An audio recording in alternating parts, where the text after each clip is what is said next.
RCF.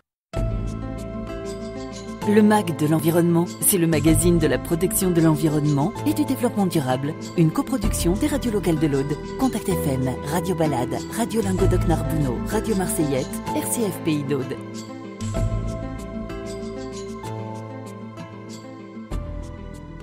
Du grand débat et des transitions, qu'elles soient écologiques, énergétiques, démocratiques, il est des projets locaux qui méritent une attention particulière de la part des habitants et des habitantes, tant la nature et la qualité du dialogue autour de ces projets sont révélateurs du chemin qui reste à parcourir pour mieux vivre sur nos territoires. Les projets qui nous intéressent aujourd'hui sont ceux de l'usine de Malvézy. Que sait-on de ce site industriel ? Quelle est l'importance stratégique de ce site dans la filière nucléaire ? Quels sont les risques associés à son exploitation ? Comment les habitants peuvent-ils se saisir des enjeux écologiques et sanitaires inhérents à ce site industriel ? Comment se sont-ils organisés ? Voilà, bienvenue à toutes et à tous. Vous êtes au MAG de l'environnement, animé par Joël Aubé de l'association Écolocale aujourd'hui. Et je suis en compagnie de 3 représentants du Covidem, qui est le collectif de vigilance des déchets de Malvézy. Et nous allons donc être 3 à discuter de ce sujet, accompagnés donc de Mariette Gerbert. Bonjour. Bonjour. Mariette. Bonjour Juliette Schweitzer. Bonjour Juliette. Et bonjour Hervé. Bonjour. Loquet. Donc voilà, je vous propose, Hervé, de débuter avec vous aujourd'hui sur une brève histoire du site industriel. Qu'est-ce que vous pouvez nous dire ? Donc le site de Malvézy, c'est un site qui est né dans les années 60, enfin en 1959 pour être précis, alors que le général de Gaulle souhaitait que la France acquiert la bombe atomique. Donc c'est un site qui a été créé pour raffiner l'uranium dans une perspective d'acquérir la bombe en France. Puis ensuite il s'est développé avec le développement du parc nucléaire français dans les années 70-80 et la production a beaucoup augmenté pour atteindre 10 voire même près de 15 000 tonnes par an d'uranium qui est raffiné et converti sur ce site. Est-ce que ce site par rapport à, je dirais, l'industrie mondiale, qu'est-ce qu'il représente exactement ?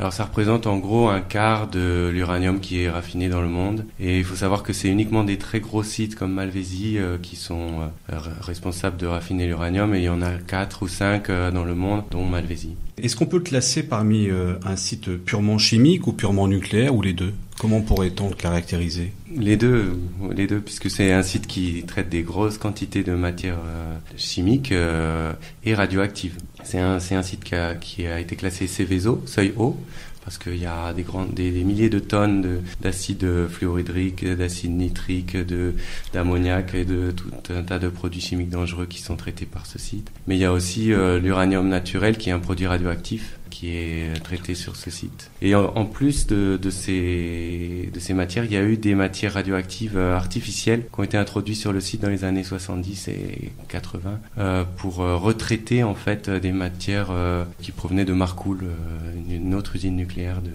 du Gard. D'accord. Alors la matière première, elle vient d'où en règle générale ? Alors, en règle générale, elle vient des mines d'uranium qui sont plus en France depuis les années 2000, qui sont donc en Asie, en Afrique, en Amérique, d'accord, dans le monde entier. En fait. Donc le site de Malvézy, lui, recueille pas mal de ces matières premières. Qu'est-ce qui reste sur place finalement ? Donc, qu'est-ce que l'on arrive à produire précisément ? Qu'est-ce qui sort de ce site et qu'est-ce qui y reste ? Alors, ce qui sort, c'est l'UF4, c'est-à-dire le tétrafluorure d'uranium. C'est de l'uranium sous forme de fluor d'uranium pour pouvoir être enrichi ensuite à l'usine de Tricastin. C'est donc le produit fini de cette usine. Il va y avoir un nouveau produit fini, c'est l'UO2, le dioxyde d'uranium, qui va être produit à Malvézy si l'unité NVH, donc la nouvelle unité, nouvelle voie humide, est mise en place, comme ça a été annoncé par la préfecture l'été dernier en catimini, puisqu'il n'y a pas eu d'enquête publique pour cette unité. Ça, c'est pour donc les produits de l'usine. Et ensuite, pour ce qui reste sur place, c'est les déchets. Il y a des centaines de milliers de mètres cubes de déchets qui sont donc les produits de 60 ans de production. Ça fait une petite colline qu'on voit de loin de déchets solides et puis des grands bassins de déchets liquides tout autour de cette usine. D'accord. Et donc, est-ce qu'il y a des problématiques particulières là, liées à ce site ? Oui, ces déchets, c'est la principale problématique. C'est pour ça qu'on a créé le Covidem, le collectif de vigilance des déchets de Malvézy. C'était pour exercer une vigilance citoyenne sur ces déchets. Et puis, ensuite, il y a les risques d'accident. Donc, vous êtes sur le MAG de l'environnement. donc en compagnie de l'association écolocale et de 3 représentants du Covidem. Nous avons évoqué dans une première partie avec Hervé Loquet la situation industrielle de l'usine du Malvézy. Et là, en fait, on va approfondir un peu le sujet sur les évolutions du site, les 2 projets phares qui sont en cours, prochainement installés peut-être, avec Mariette Gerbert, que je précise par ailleurs, qui est donc médecin épidémiologiste, chercheur honoraire à l'INSERM, Institut du cancer de Montpellier, et expert à l'ANSES. En fait, Mariette, donc 2 projets, le projet TDN, le projet NVH. Qu'est-ce que vous pouvez nous dire à propos de ces 2 projets? Alors, le projet TDN est sur les rails, puisqu'on a un arrêté préfectoral qui l'a mentionné déjà, avec des conditions de surveillance, etc.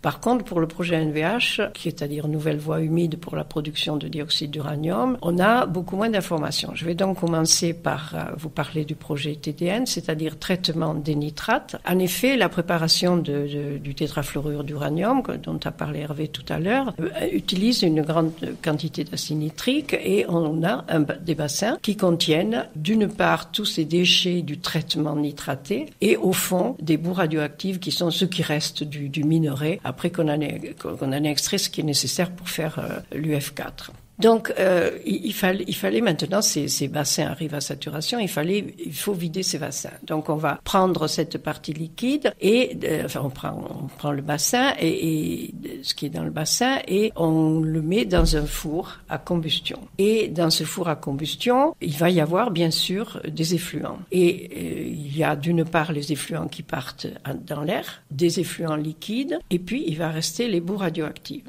Alors ce procédé, qui s'appelle Thor aussi, Thor, du nom d'un dieu viking assez agressif d'ailleurs, un dieu viking assez agressif. Ce procédé Thor a été effectivement utilisé aux États-Unis, mais sur des combustibles qui étaient beaucoup plus riches en plutonium notamment, donc qui ont fait des dégâts radioactifs importants. Ici, ce qui va surtout nous mobiliser, ce sont les effluents chimiques gazeux. Et Hervé a bien dit aussi que cette usine, effectivement, travaille beaucoup avec des produits chimiques. C'est pas pour rien qu'elle est Seveso et Seveso haut niveau. Donc là, on va avoir des effluents qui sont ceux de la pollution atmosphérique, le dioxyde d'azote et les particules fines, sachant que dans notre région, le dioxyde d'azote va se transformer très vite en ozone sous l'influence du soleil et qu'on a donc là ozone, dioxyde d'azote, particules fines, de quoi faire une pollution atmosphérique qui va vous abîmer un petit peu les poumons de différentes façons, en partant de l'asthme, de la bronchite chronique jusqu'au cancer du poumon. Donc il y a cette première partie qui est importante. Elle est mesurée et dans l'arrêté préfectoral, ils ont demandé la diminution. Il y a ensuite la production de composés organiques volatiles. Dans ces composés organiques volatiles, il y a essentiellement le benzène et des dérivés du benzène, terpènes, etc., qui, eux, sont des agents bien connus, reconnus par l'OMS comme cancérigènes, essentiellement des leucémies d'ailleurs. Et puis, mais ce sont des produits dont l'effet augmente avec la dose. C'est-à-dire que plus il y en a, plus c'est dangereux. Et donc, effectivement, dans l'arrêté préfectoral également, on a demandé une réduction de ces composés organiques volatiles. Mais dans ces composés organiques volatiles, classés là parce qu'ils contiennent du carbone aussi, il y a des phtalates, et notamment un phthalate qui s'appelle le diéthylhexylphthalate, DEHP, qui est un perturbateur endocrinien à déclaration obligatoire, interdit dans les jouets des enfants et très surveillé aussi bien par les autorités, surtout par les autorités européennes. Mais il faut savoir qu'en France, le gouvernement a mis en place, l'autorité de santé publique a mis en place une stratégie nationale sur les perturbateurs endocriniens. Il y en a déjà eu un, et là on en est au 2e plan de stratégie. Donc ça veut dire que c'est quelque chose auquel il faut faire attention et prendre conscience de sa dangerosité. En effet, il va être mesuré, ce DEHP, avec tous les composés organiques volatiles, sans tenir compte de sa différence toxicologique, puisque je vous l'ai dit, le benzène, plus il y en a, plus ça fait mal. Le perturbateur endocrinien, c'est pas du tout ça. Une dose très faible, une dose à moyenne, peut faire plus d'effet même qu'une dose forte. Mais ce qui est essentiel, c'est le moment de l'exposition, c'est-à-dire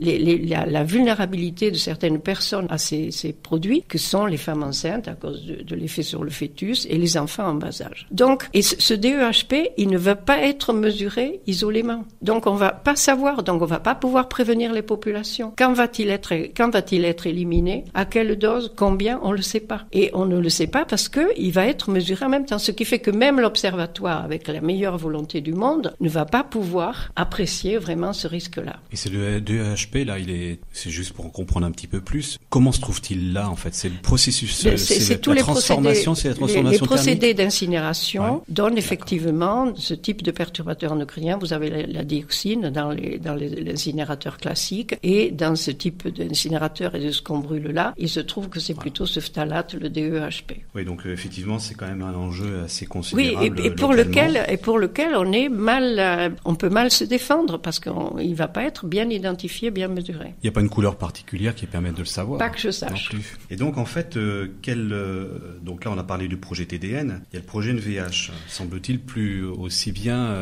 dangereux. Le projet NVH, ce qui veut dire nouvelle voie humide. L'autre, c'est un projet de destruction de déchets, TDN, et là c'est un projet de production. On va produire du dioxyde d'uranium, et ce dioxyde d'uranium va servir va repartir vers Tricastin, vers la vallée du Rhône, pour faire un combustible qui s'appelle le MOX, et qui va être essentiellement utilisé soit dans les vieux réacteurs de 900 MW, soit dans les nouveaux EPR. Donc, ce dioxyde d'uranium, on reçoit une poudre d'octaoxyde d'uranium de Tricastin, on le met avec du nitrate d'uranyle, et puis après ça, on met tout ça sous pression d'hydrogène, et pour fabriquer ce fameux dioxyde d'uranium. Or, pour l'instant, de ce que nous savons, parce qu'il n'y a pas eu d'enquête d'utilité publique, on sait vraiment relativement peu de choses sur le procédé. Pour ce que nous savons, c'est que le danger qui apparaît le plus important, c'est la pression d'hydrogène. Parce que là, on risque explosion, effectivement, comme ça s'est passé à Lingen, qui était l'usine allemande qui fabriquait le dioxyde d'uranium. Ah, très bien.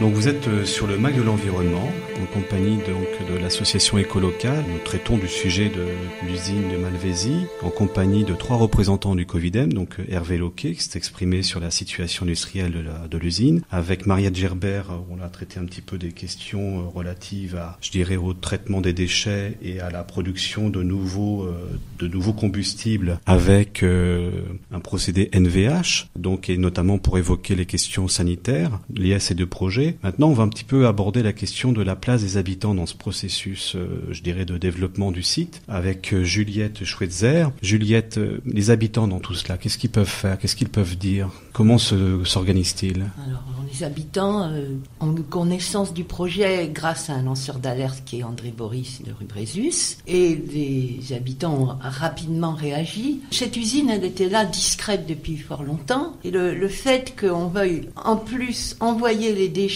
sous forme de vapeur, alors l'arrêté préfectoral dit qu'on aura de la vapeur d'eau, essentiellement l'industrielle plutôt, mais en fait cette vapeur d'eau sera chargée de ce qu'ils veulent éliminer des déchets. Donc il y a eu très rapidement l'information à circuler. Le Covidem, collectif de vigilance des déchets de Malvézy, s'est créé en janvier-février 2017 et a commencé à organiser des réunions d'information à la médiathèque de Narbonne, une réunion aussi à la demande de la mairie dans un conseil municipal extraordinaire en avril 2017, dont les interventions figurent sur une chaîne Dailymotion que s'est créée le Covidem. Après, il y a eu différentes associations, il y a aussi les familles Papillon, il y a TCNA, on a organisé des manifestations régulièrement dans la ville de Narbonne, essentiellement, et ça a obtenu quand même qu'il y ait une réflexion, ça passe pas comme une lettre à la poste, l'enquête publique avait été lue pendant les vendanges, dont personne n'avait été, et l'industriel veut toujours nous rassurer, nous dire qu'il n'y aura jamais de problème,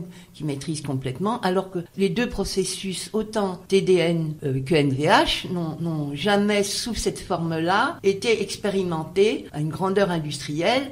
Et aussi près d'un bassin d'habitation, il y a 60 000, 70 000 habitants dans la Narbonnaise qui vont être exposés. Et les fumées peuvent aller jusqu'à Carcassonne, même jusqu'à Toulouse par grand vent. L'information des populations, c'est les populations elles-mêmes qui la font. Il y a quelques instances, mais qui sont peu locales, si on peut dire. Voilà, que ce soit l'Adréal ou que ce soit l'Observatoire des déchets. Enfin, ils vont pas à la rencontre des populations. On a toujours demandé qu'il y ait des réunions d'information où soit présent l'industriel. Jamais il ne veut venir. D'accord. Alors, quels sont les objectifs du Covidem? Alors, les objectifs du Covidem, c'est de surveiller l'activité de l'usine, Par exemple, quand il y a eu un risque d'inondation, là, au cours des inondations du 15 octobre, on a fait un travail de surveillance. On est allé voir si les bassins débordaient et on a fait un communiqué de presse en compagnie de TCNA de sortir du nucléaire pour demander d'avoir plus d'informations. La CRIRAD aussi a communiqué là-dessus. La CRIRAD qui est venue régulièrement inspecter l'usine de manière professionnelle. C'est un laboratoire de recherche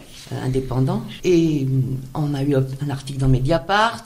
On fait venir des journalistes. On a fait venir des journalistes de Sans Transition, maintenant de reporters. Nous, citoyens, sommes obligés d'aller porter la parole, la recherche d'informations autant des élus. Les députés européens, quand même, ont réagi de manière favorable en s'inquiétant, que ce soit José Bové, que ce soit Éric Andrieux ou Agnès Langevin à la région. Du fait du souci des populations, il y a un écho. Mais l'écho, s'il n'y avait pas les populations constamment à la recherche d'informations et à vouloir se protéger, on a des enfants, des petits-enfants, des familles, bien sûr.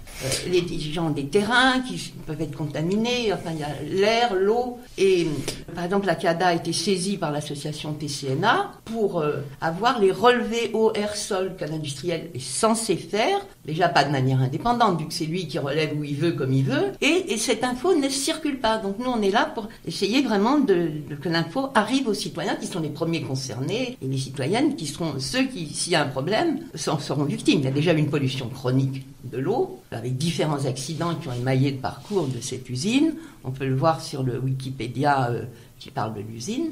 D'accord. Et alors comment, pour les habitants, comment rejoint-on le Covidem? Comment peut-on vous contacter? Alors, on peut joindre le Covidem par son adresse mail, covidem, covidem, @gmx.fr.